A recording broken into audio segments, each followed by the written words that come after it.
Sir हो गया। Chemistry में आज हम लोग देखे पढ़ेंगे उत्प्रेरकी गुणधर्म। डी ब्लॉक के तत्व हम लोग पढ़ रहे हैं। डी ब्लॉक के तत्वों में हम लोग उसका आयनन ऊर्जा पढ़ लिए। डी ब्लॉक के तत्वों का हम लोग चुंबकीय गुणधर्म पढ़ लिए। रंगीन यौगिकों का निर्माण पढ़ लिए।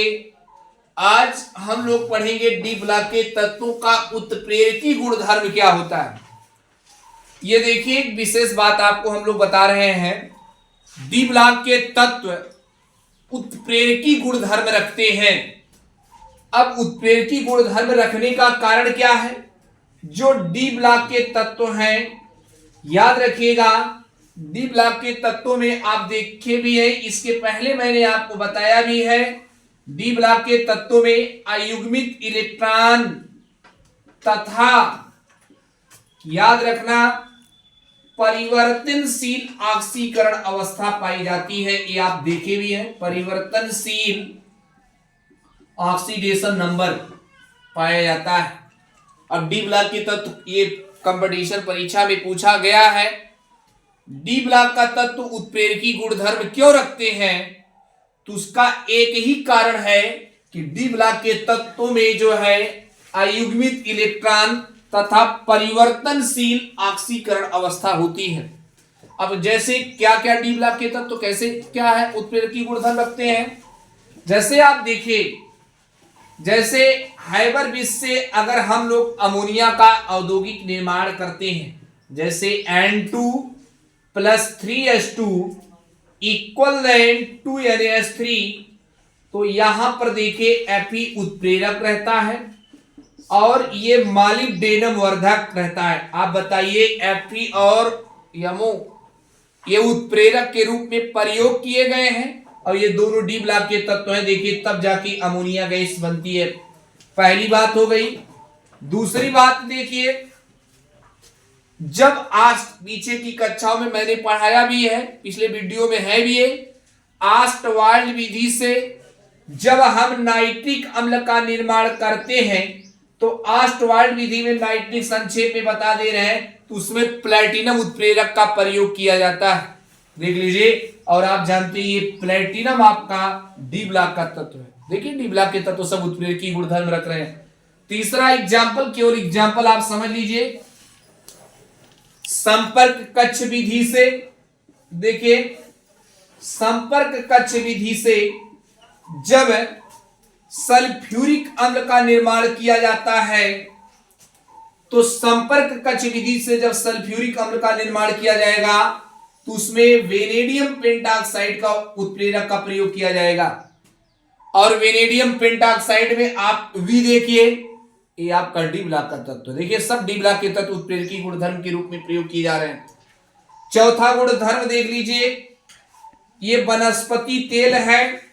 और देखिए वनस्पति हम तेल से जब वनस्पति घी का निर्माण करते हैं, तो वनस्पति तेल से वनस्पति घी का निर्माण करते हैं, तो याद रखिएगा निकिल उत्प्रेरक का प्रयोग किया जाता है। अब आप देखिए निकिल उत्प्रेरक ये डी ब्लॉक का तत्व है। ये हो गया। पांचवा देख लीजिए आपका क्या है, तिसिगलर नट्टा। तिसिगलर नट्टा जो होता है उत्प्रेरक क्या होता है, TiCl4 + R3Al। बहुत महत्वपूर्ण चीज है, एक कंपटीशन परीक्षाओं में ये पूछा भी गया है। इसको बोला जाता है तिसिगलर। तिसिगलर देखिए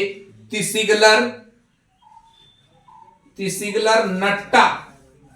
तिसिगलर नट्टा उत्प्रेरक क्या है, तो यही आया हुआ। देखिए तिसिगलर नट्टा उत्प्रेरक क्या है, TiCl4 alkyl aluminium try alkyl aluminium R3Al। इन्हीं को तिसिगलर नट्टा उत्प्रेरक कहा जाता है। और आप देखिए इसमें डी ब्लॉक का तत्व है टाइटेनियम प्रयोग किया गया है। अब देखिए बहुत ही महत्वपूर्ण टॉपिक है। तो ये डी ब्लॉक के तत्व जो है उत्प्रेरकी गुणधर्म रखते हैं, उस सारी चीज मैंने बता दिया। क्यों रखते हैं? क्योंकि डी ब्लॉक के तत्व में अयुग्मित इलेक्ट्रॉन और परिवर्तनशील ऑक्सीकरण अवस्था होती है, और ये हमने आपको एग्जाम्पल बता दिया। अब इसके बाद देखिए डी ब्लॉक के तत्वों का हम लोग अगला गुणधर्म पढ़ेंगे। डी ब्लॉक के तत्व मिश्र धातुओं का निर्माण करते हैं। डी ब्लॉक के तत्व देखिए मिश्र धातुओं का निर्माण करते हैं। ये देखिए अगला गुण ये है मिश्र धातुओं का निर्माण। अब ये आपसे ये पूछा गया है, कोई भी पूछ लिया कि डी ब्लॉक के तत्व मिश्र धातुओं का निर्माण क्यों करते हैं, क्या कारण है, तो आप एक विशेष बात ध्यान दीजिएगा। डी ब्लॉक के तत्वों का आकार समान होता है और डी ब्लॉक के तत्वों का आकार समान होने के कारण ये मिश्र धातुओं का निर्माण करते हैं। और जब दो धातुओं के क्रिस्टल को, दो धातुओं को आपस में मिलाते हैं, जैसे आप देखिए एक कॉपर हो गया, एग्जाम्पल से पहले लेंगे हम, और ये जिंक हो गया, पहली धातु ये दूसरी धातु। और जब दो धातुओं के हम क्या करते हैं, मिलाते हैं, तो एक धातु दूसरे धातु के परमाणु से विस्थापित हो जाता है और याद रखिएगा तब हमें मिश्र धातु मिलती है। जैसे कॉपर और जिंक जो है पीतल मिश्र धातु है। अगली मिश्र धातु देखिए हम ले लेते हैं, कांसा ले लेते हैं। कांसा किसकी मिश्र धातु होती है, ये देखिए कॉपर और ये आपका यसियन टिन होती है। इसके बाद गन मेटल ले लेते हैं। गन मेटल इन्हीं तीनों को मिला दीजिए, कांसा पीतल को मिलाएंगे तो ये कॉपर हो गया और ये आपका एसएन हो गया और ये आपका जिंक हो गया। इसके बाद जर्मन सिल्वर मिश्र धातु है, जर्मन सिल्वर मिश्र धातु। जर्मन सिल्वर जो मिश्र धातु है देखिए किसकी मिश्र धातु है, कॉपर की, जिंक की और निकिल की। ये जर्मन सिल्वर हो गया मिश्र धातु। कांस्टेंटन ले लीजिए, कांस्टेंटन मिश्र धातु देखिए किसका है, कॉपर का और निकिल का। और इसके बाद स्टेनलेस स्टील मिश्र धातु। स्टेनलेस स्टील जो मिश्र धातु है Fe की और आपका क्रोमियम का। ये देखिए सारे मिश्र धातु मैंने आपके सामने रख दिया। अब मिश्र धातु की डिफिनीशन क्या है, आप दो धातु ले लीजिए, देखिए दो हैं या दो से अधिक है, यही सब है। दो या दो से अधिक ये है, इनका समांगी मिश्रण क्या कहलाता है, मिश्र धातु।